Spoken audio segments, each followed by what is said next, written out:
Welcome to Bills by the Numbers, presented by FanDuel. Make every moment more. This is the place where we let the stats tell you where the Bills are at. This week we discuss the out-of-whack contracts that opened free agency in the NFL and why the Bills' budget-conscious approach might prove more effective. Steve is quizzed on Buffalo's free agent history, and we ask our one burning question. Hey, Steve, do we get a roster bonus for being here?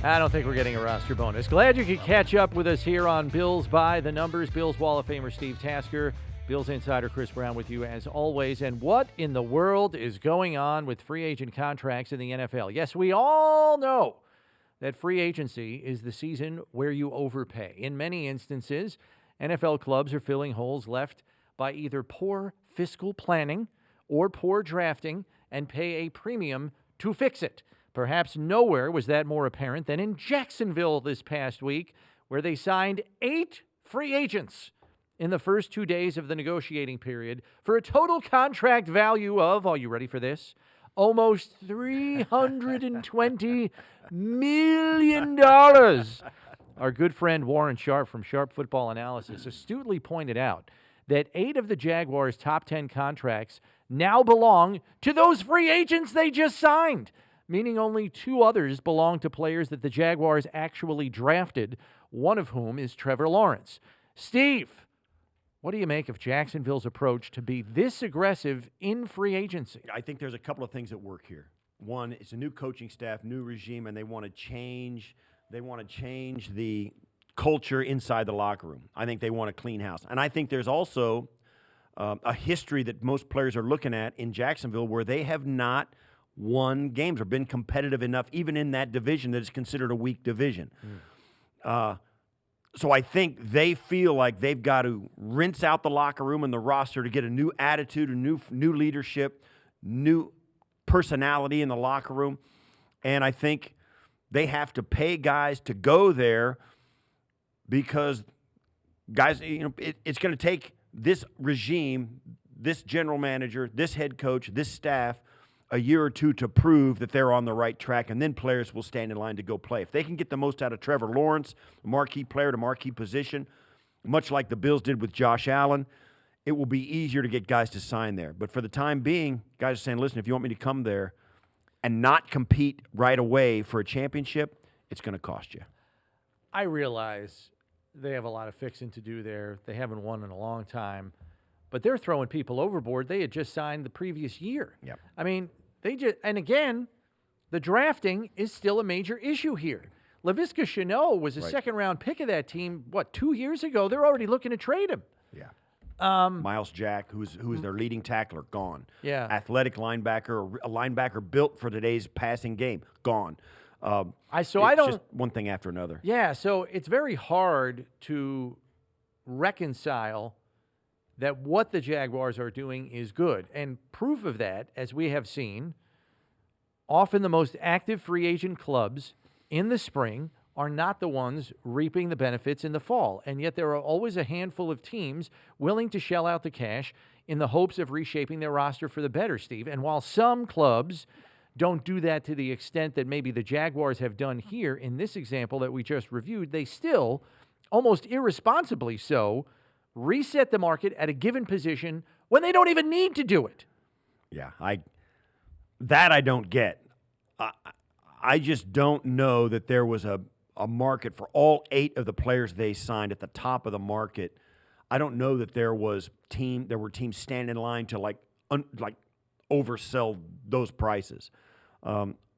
You get the feeling last year it was the New England Patriots that did it. Yeah. Right out of the gate, signed 3 new players on their offensive, 3 new weapons, 2 tight ends. Yeah, they signed Hunter Henry and the Tennessee kid, whose name's escaping me. Right. And I'm not going to remember. But they signed both of them to identical contracts. Both of them are in the top 10 for tight ends in the entire league. They signed them both within a day of each other. Yeah. So I think there's a conversation in these things where we better hurry or somebody's going to snatch them up. And it's just not the case, I don't think. Certainly those guys are good players, and certainly there was going to be a market for them. But to jump out and get them, and I'll say this too. It seems to me like a lot of these players, like last year with Aguilar and Hunter Henry for the Patriots, those players are going, they're giving me that? Yes. They're signing it and agreeing to it. Let's agree. Let's sign that deal right away. The players seem to know it almost better than the GMs and head coaches. The problem that I have with some of these contracts that reset the market, and prohibitively so for the clubs, is that they continue to repeat past history. I mean, we remember just 4 or 5 years ago when the Washington Commanders, then going by a different name, they sign Josh Norman to a contract that average annual value was $3 million per year more than the highest paid corner in the league. You didn't have to make that leap. Right. And yet they did it anyway. And we saw it again here this spring at a couple of other positions, which we'll get into here shortly. It might be as simple as a negotiating technique. It seems as though some teams say, listen, we love you, think you're a great player. The way our roster is structured and our salary cap structure, we have this value set on you. If you're willing to take that, we'll sign you right now.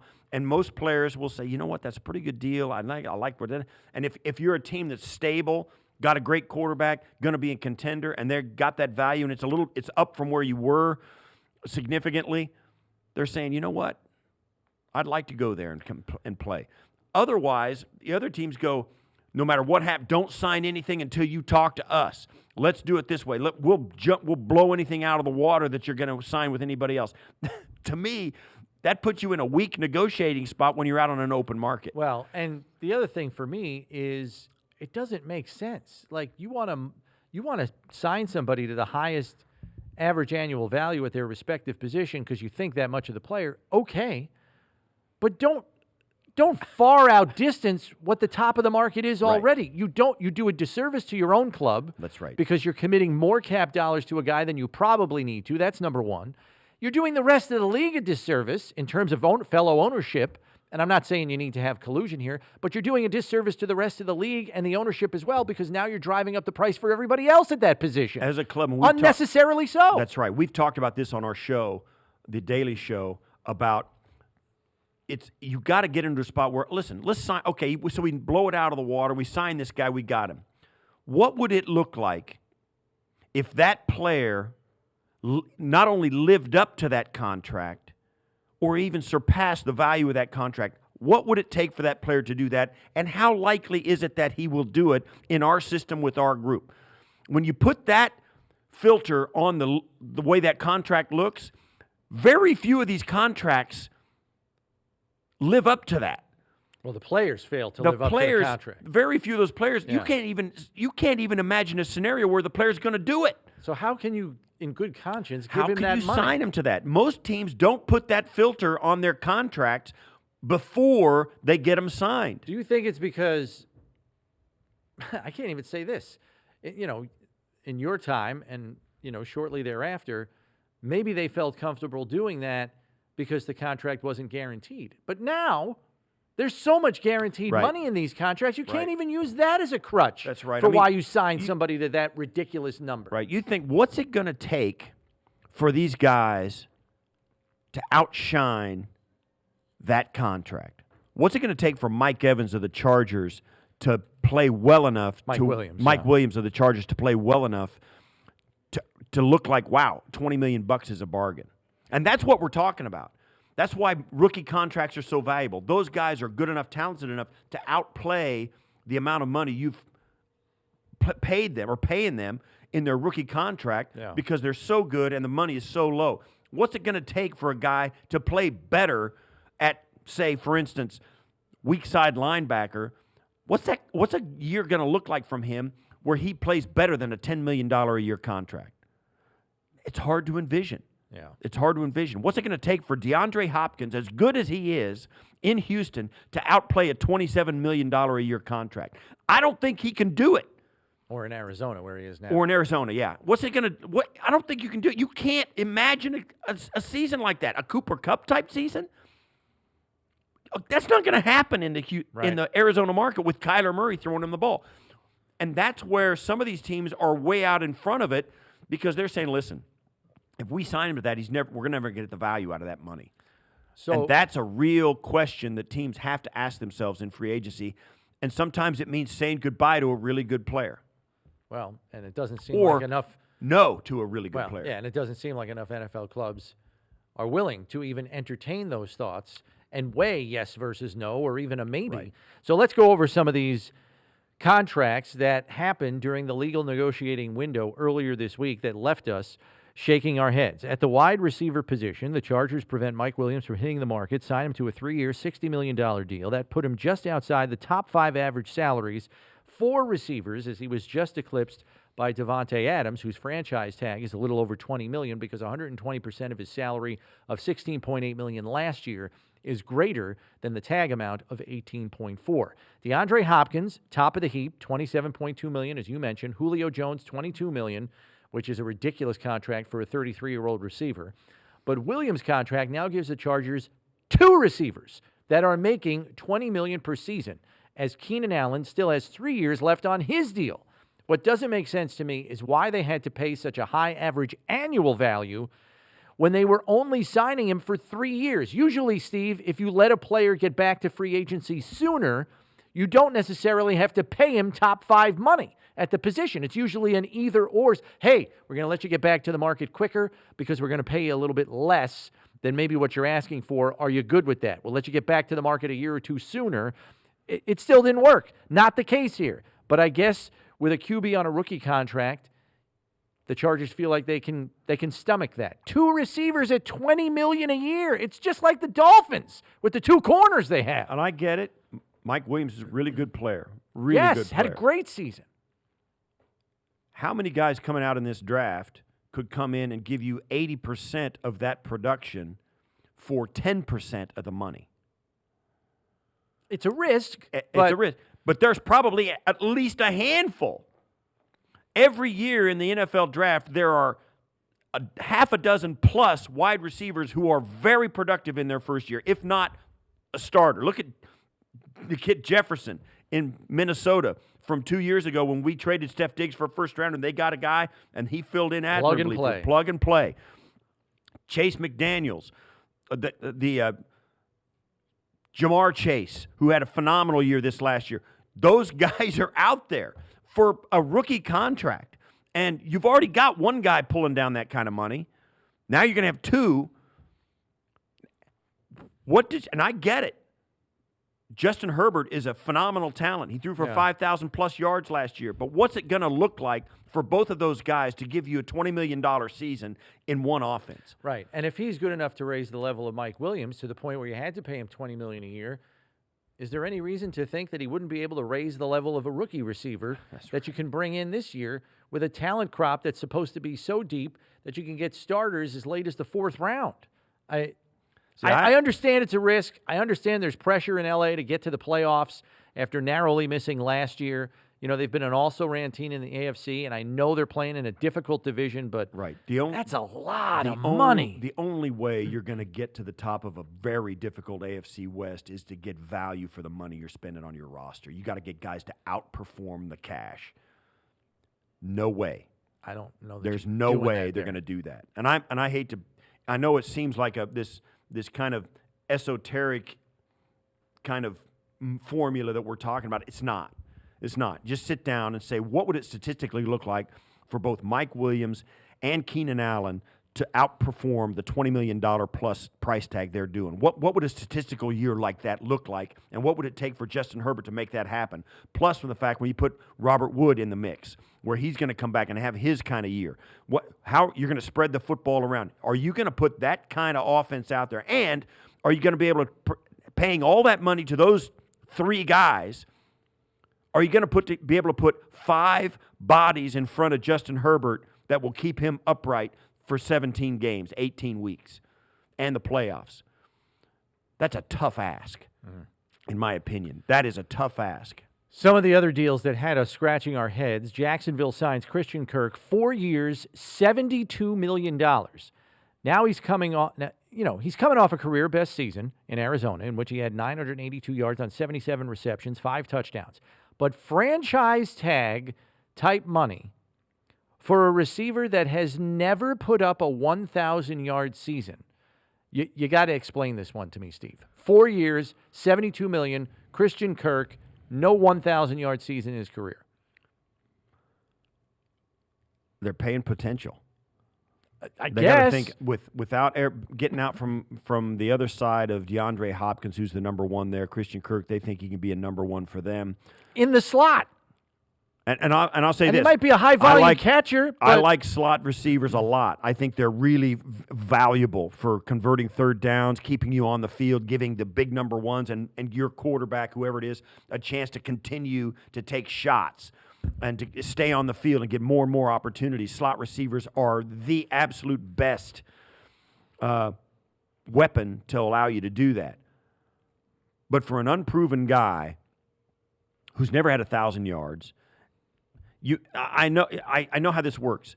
The scouts are going in there. The pro personnel guys are going into the general manager's office. They're having big staff meetings. All the scouts are in there. The pro scouts, the college scouts, the GM, everybody's in there. And this guy goes, listen, the best guy that's out there that's under the radar, that not that many people know about or whatever, had his best year ever, was Christian Kirk. He did it with DeAndre Hopkins being the number one guy out there, with Kyler Murray as the quarterback who scrambles a lot.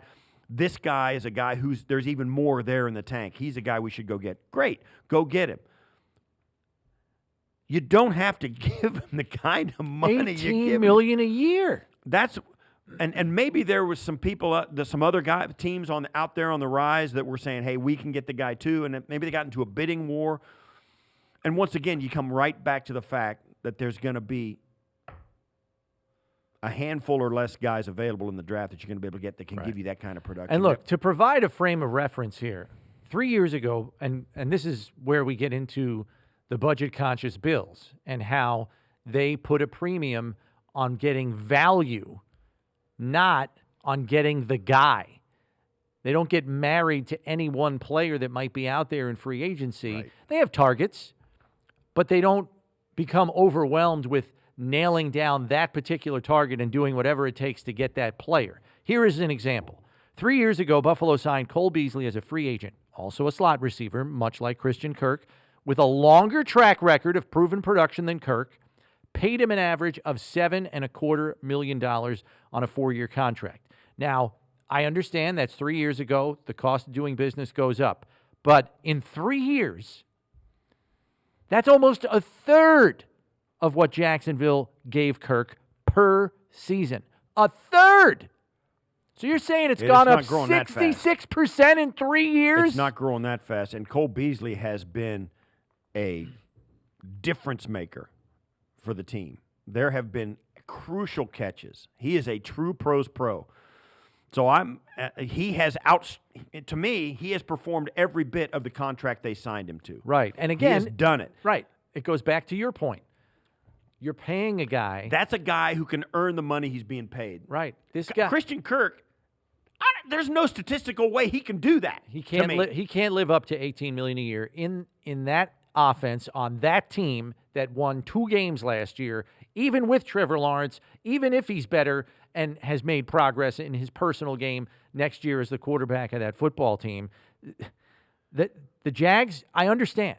They have to overpay to get guys in there because they're not a winning franchise. I get it, but you don't have to overpay to that degree. Now, go ahead. Let's address this, Steve, because I think the Cole Beasley example is just one of many that speaks to the kind of proven value plan that the Bills operate under in comparison to other clubs, right? Like, what do you say to Bean's approach to the free agent market and what we have seen over the better part of the last 5 off seasons? Once again, you look at the Daquan Jones and Tim Settle that they signed. These are 2 guys that Tim Settle was a guy in Washington who was behind maybe the most highly touted defensive line in the National Football League. Now, there's no question that defensive line underperformed statistically last year, but they've got some physical traits over there. Mm-hmm. A lot of number 1 draft picks, a lot of guys that are highly respected as physical specimens, power to speed, rushers, bend it around the edge.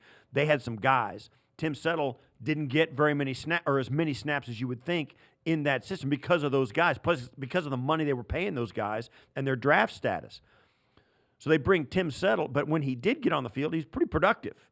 He's a guy and he's also highly motivated to come in and get a chance to play more snaps, or at least a few more than he did with Washington. Yeah, his highest play percentage was 33% of the snaps in 2020. He had 5 sacks that year. Right.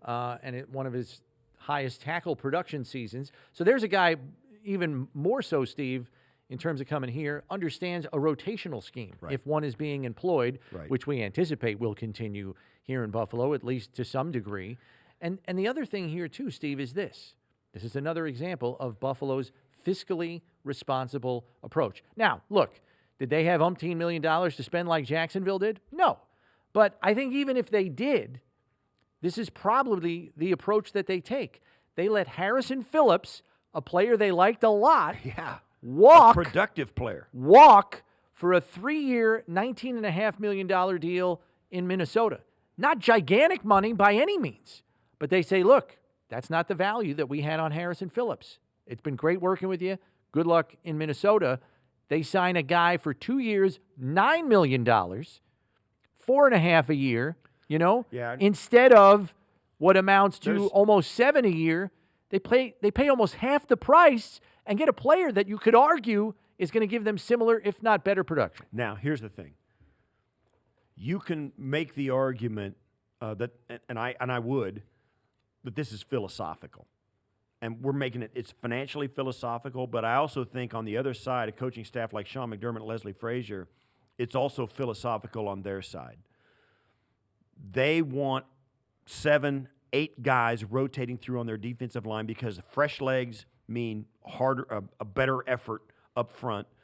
Limited snaps means those guys have limited opportunities, and they know it, and they want to make the most of those opportunities. They're highly motivated.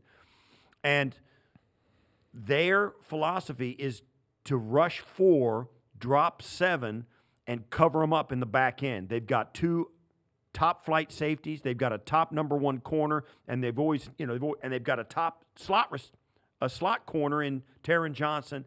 Now, CB2, you can argue they've been looking for one. Fine, that's fine. But their philosophy is to get consistent pressure, not spectacular pressure, but consistent pressure, and cover them up on the back end. And that has led them to being a top 5 defense 3 out of the last 4 years. Last year, they were the number 1 defense in the NFL. It's a philosophical difference. And I get it. Teams like Pittsburgh and the L.A. Rams, they're paying those guys $20 million. They want to get sacks. They want to put pressure right now.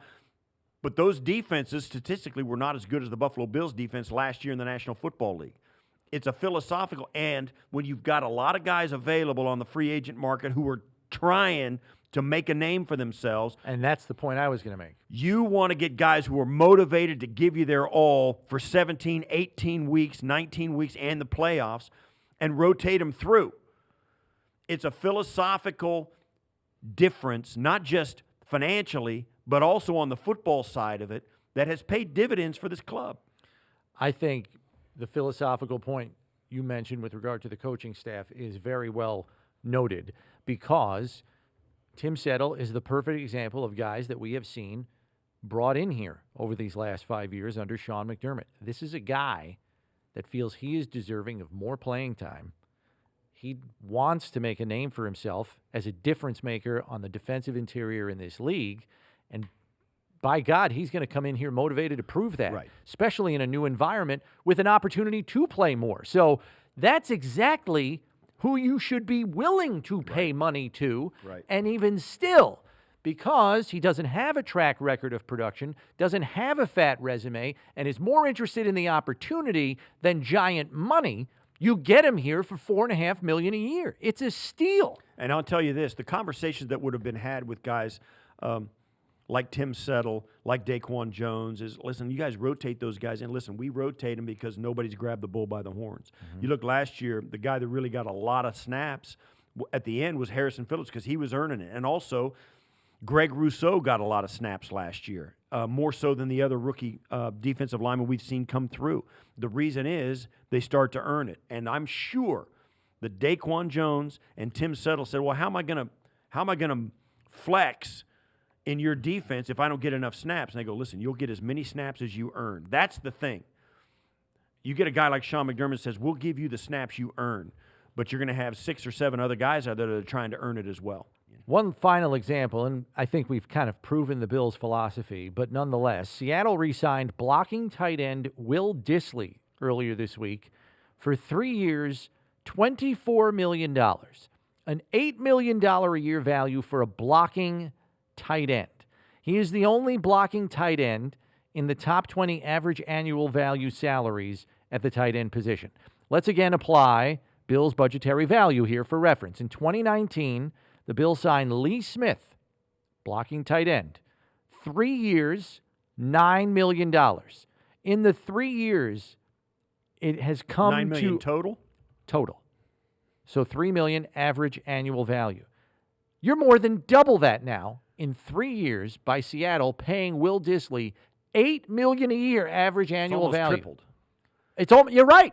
I mean, you cannot tell me in a league where in 2 of the last 3 years the cap has been restrictive, went backwards, and is still $12 million behind the projected number it was supposed to be this year, that the value triples for a blocking tight end. It is irresponsible paying on the free agent market. It's irresponsible. I get it. They might like Dissly for a number of reasons, just much like the Bills liked Lee Smith. But to me, if the Bills were going to sign a guy like Will Dissly, it would have been like on a 1 year, maybe $10 million. You know what I mean? I don't even. It wouldn't even have been that. It makes no sense. A 3 year. You want to pay him $6 million a year? Fine. Right. You get up to $8, $9 million. Oh my gosh! I think it's Shouldn't just be a more than different $5 philosophy. million. Now, Will Dissly may be a leader in the locker room. He may be a great guy, maybe have something more under the hood in the passing game than we're giving him credit for. Yeah. Maybe they're looking at changing that. That is a monster deal for a guy with Will Dissly's resume and his skill set. And teams just are willing to do it. Right now, new customers at FanDuel can get their first bet risk-free up to $1,000. Just sign up today by going to sportsbook.fanduel.com or by downloading the FanDuel Sportsbook app. FanDuel Sportsbook, an official partner of the Buffalo Bills. We move ahead to the numbers game where we dive into a little bit of free agent history for Buffalo. Steve, I'm going to give you some hints. You tell me who the big free agent signing was for the Bills that year. All right? You ready? We're going to do our best here. All right, so free agent answer number 1 that you have to get deals with this. 2003, I was not only heavily recruited by the Bills themselves, but also by their fan base, which is saying something since there was no social media at the time. But they made it abundantly clear that they wanted me to sign with Buffalo after my rookie contract had expired with another club that season. The problem was the team that had my rights put the transition tag on me. Buffalo, though, signed me to an offer sheet, and my previous team chose not to match, making me a Bill, although I only played for 3 of the 6 years on the contract I signed with Buffalo. Who am I? It's not Mario. It is not Mario Williams, no. Bledsoe. It is not Bledsoe. Bledsoe was already here. Got here in 2002, and that was a trade. Who was that? Sam Adams? It is not Sam Adams, although Sam Adams was signed that year as a free agent. Highly popular player, was very, very popular among the Bills fan base in terms of landing this player.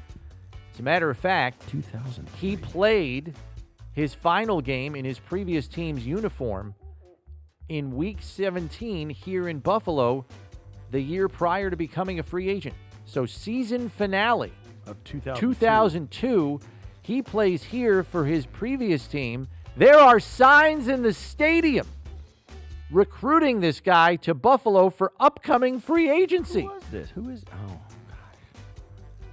Went to the Pro Bowl both 2 of the first 3 years he was here in a Bills uniform after signing in free agency.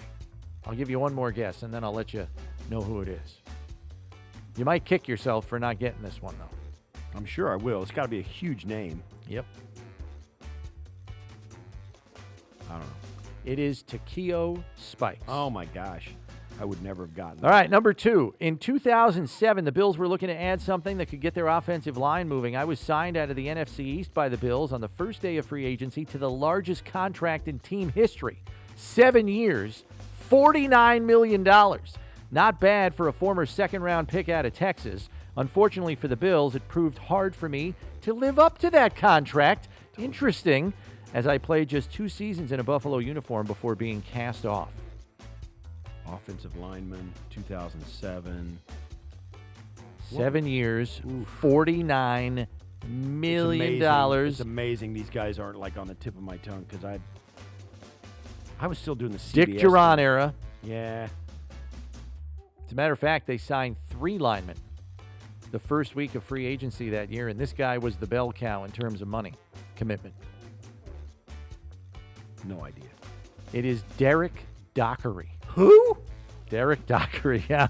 I gave that one to you because I didn't think you were going to get it. Derek Dockery. All right, number 3. In 2009. I'm not going to get any of these. You should get some. I'm not going to In get any of 2009, Buffalo was in need of a shot in the arm. Although I was 36 years old, I was still a very productive player. I signed with Buffalo for just 1 year, and though my presence didn't turn the Bills into a playoff team, I did provide a handful of exciting moments, including the longest touchdown in team history. That's T.O. It's Terrell Owens, correct, Steve. Yeah. All right, you're on the board. All right, number 4. In 2013, Bills GM Buddy Nix said they would try to make a big investment in free agency. Right out of the gate, Buffalo came after me hard, so much so that I agreed to make a visit. The team rolled out the red carpet. Negotiations, though, took 3 days, putting the Bills fan base into a full-blown sweat. In the end, I set the record for richest contract in team history and played the next 4 seasons in Buffalo. Yeah, it's Mario. Mario, correct. All right, I'm 2-2 now. There we go. Come on. Here's the rubber match. Got to try to get 3 out of 5. In 2017, I was a valuable piece for a team that ended the playoff drought. I was signed early in the free agent period for my proven track record of production and knowing what it takes to win a Super Bowl, as I also had that on my resume. I provided some game-winning plays in my 3 seasons with the Bills after being one of Coach McDermott's first free agent signings. Oh, I was going to say Micah, but he's still Nope, here. not Micah Hyde. Yeah, Lee Smith. Free agent signing. Wow. Game-winning 2017 plays. game-winning plays. Had some game-winning plays in his 3 seasons. Track record of production. Super Bowl ring. LaShawn McCoy. Is not LaShawn They McCoy. traded for him. And he didn't get his ring till after he left Buffalo. All right.